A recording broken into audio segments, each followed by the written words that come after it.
Now that you know what ambition and want to are, let's see how they apply to your life. Let's see how, and also the warning signs to make sure you don't become a Hitler. Don't want to be Hitler. Come on.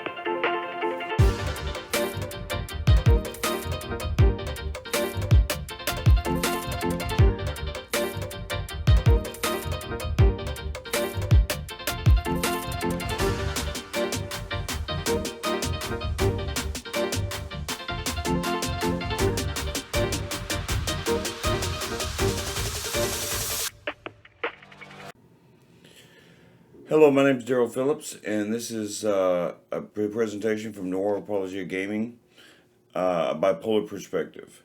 This is part two of a two-part little session here about ambition, want to, okay? A specific kind of want to change your life, all right? Now, in the last video, we discussed what it is, what people perceive it as, okay? And what we're going to discuss this time is how you get it. How you get it and warning signs. Because there is a negative to this in the sense that you can go down the wrong path. We'll get to that in a minute. So, I want everybody to stop what you're doing for just a second. And I want you to think about what's the biggest thing you've ever wanted.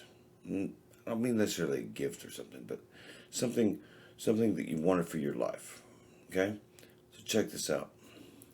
For me, I wanted to be a trumpet player. I was very good at it. Life did not afford me that opportunity. Things happened. I went to the hospital, was diagnosed with bipolar in 1997, so that didn't happen. But I used to have ambition, want to. Oh, I wanted to so bad. Used to bring my trumpet home every day.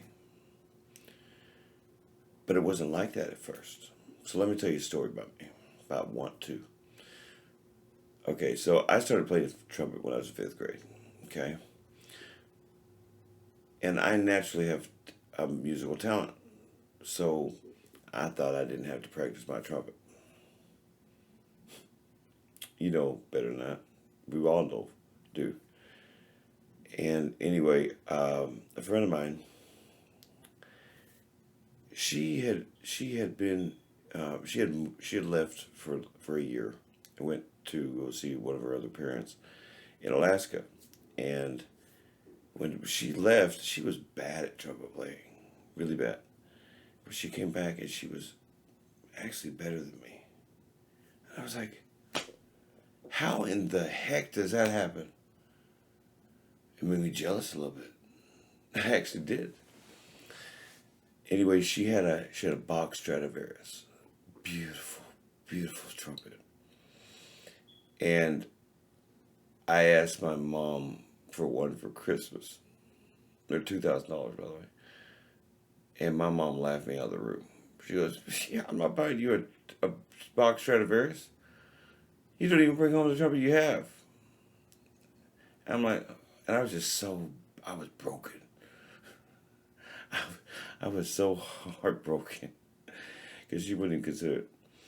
And she said, "I tell you what, I'm not going to deal with you. I can't afford the Bach Stradivarius. However, I will get you a Bach Stradivarius mouthpiece, and I'll even get you the one size that's smaller. If you don't know anything about music, it just helps you play higher. I love playing high notes." All right, so anyway, lo and behold, I started bringing home my trumpet, and you know what happened? I fell in love with it. I fell in love with it, baby. Oh my God. And I got so good. But life didn't afford me that. And then I learned something about myself right around the time I met my business partner, 20 years ago, almost 21 now. And I realized I could teach. That's just something I never considered myself as, a teacher. a teacher, really? Me, bipolar guy? Can't even pay attention in class, get F's and stuff. I got F's and just, I wasn't a good student. So I couldn't imagine myself being a teacher. I just wasn't thinking about it the right way. And I couldn't slow my mind down anyway, back then. But I did start reading my Bible. I know for you atheists that's probably offensive, but I did. And I started learning more and more and more and more. And I actually started teaching people in my I had applied for as a program in Minneapolis, St. Paul, called Spectrum Housing, and it's for homeless people. There's two requirements: you got to be homeless, and you have to be have mental disorder. All right, check. All right, okay. So check this out. I had Dwan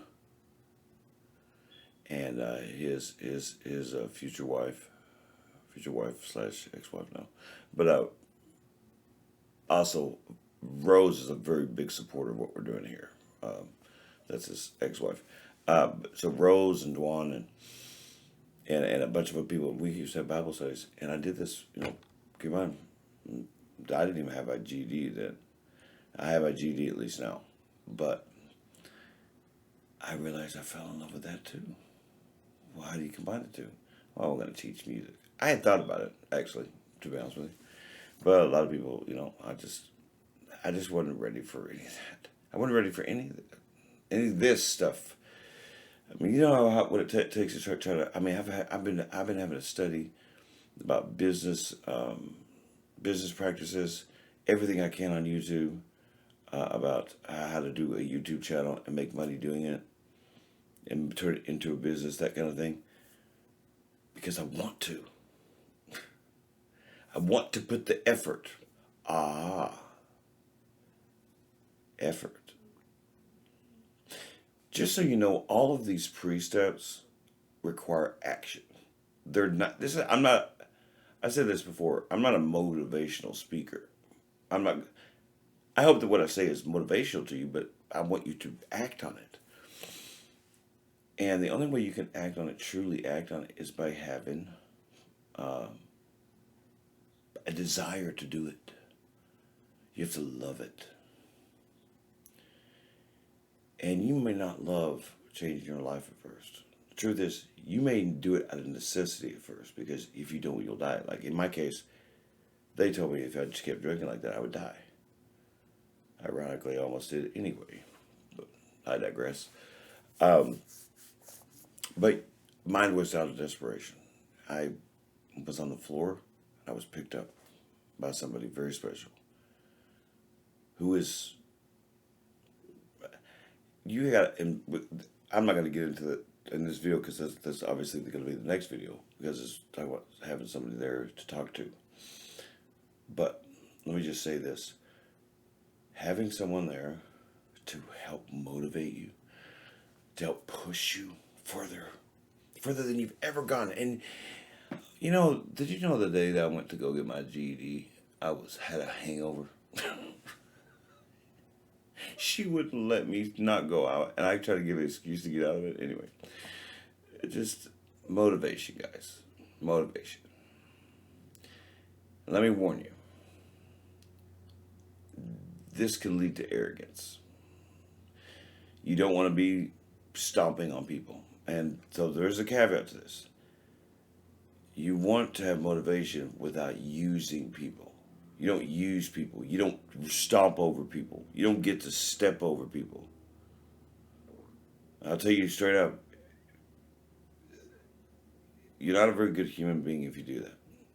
This isn't by all means necessary. It's within a box here. And you don't want this. Why would you want to step on somebody? Isn't that why you're here? You've been stepped on. So why would you want to do it to somebody else?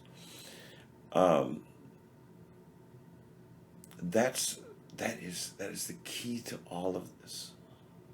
It begins with desire. And by the way, at first you're not going to have desire. That's just straight up the truth. I didn't have desire to change. I had no choice. Maybe that's where you are. Maybe the judge told you, if you don't change, you're going to jail for the rest of your life. Guess what? Do it for that reason at first. those are, those are what I guess I would designate as false wants, false want to, because you're not gonna be able to do that forever like that. You need to do it because you see the action. Take a look at this video, okay?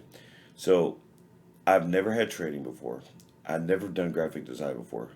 I've never done a business before. I've never done anything like this before in my life. I was scared. I don't like being on video. I don't. I mean, look at this ugly mug. I mean, do you actually like looking at this? Just listen to my words. Just cover a bag, put a little bag over my face. It'll be fine. I'm just playing. But my point is, I'm scared about doing this still. So check this out. I want to bad enough where I'm actually trying to overcome my fears. My fears of this are not more than my want to.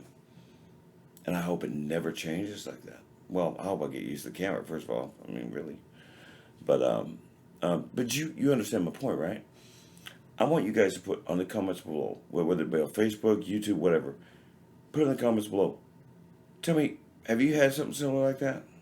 Like where you're scared about doing something, but you want to do it, superseded by miles and miles.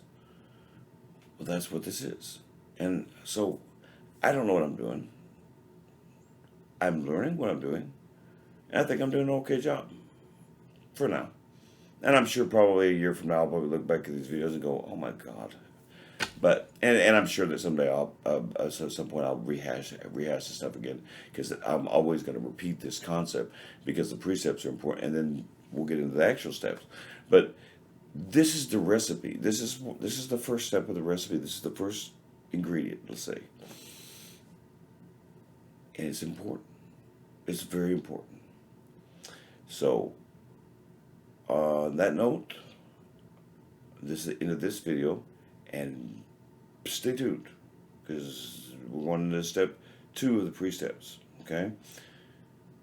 And that will be talking about venting, the idea of venting, of getting stuff off your chest and having someone there to just let you do that, okay?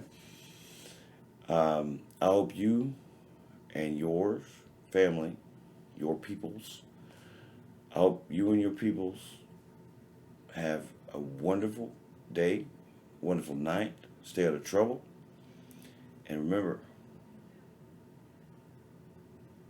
want to, not have to. See the difference? You have a good night.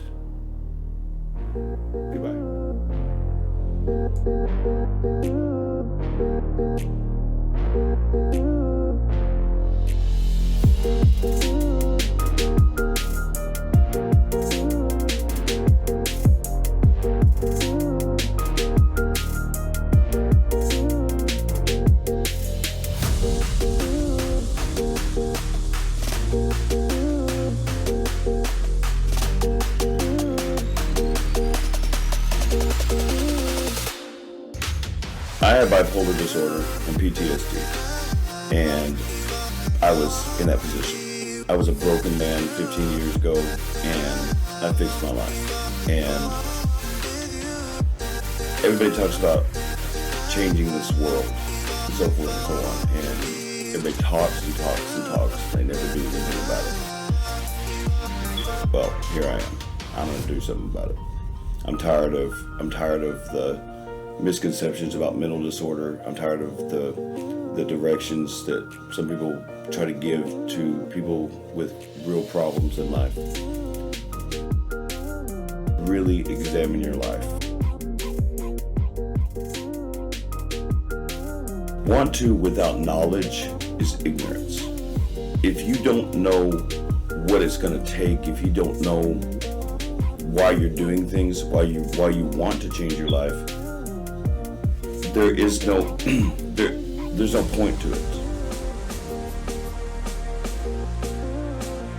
I want to create desire in you to change your life. especially if you have been abused, if you have been told all your life you're a loser, you should examine why that is. I was a loser. You understand?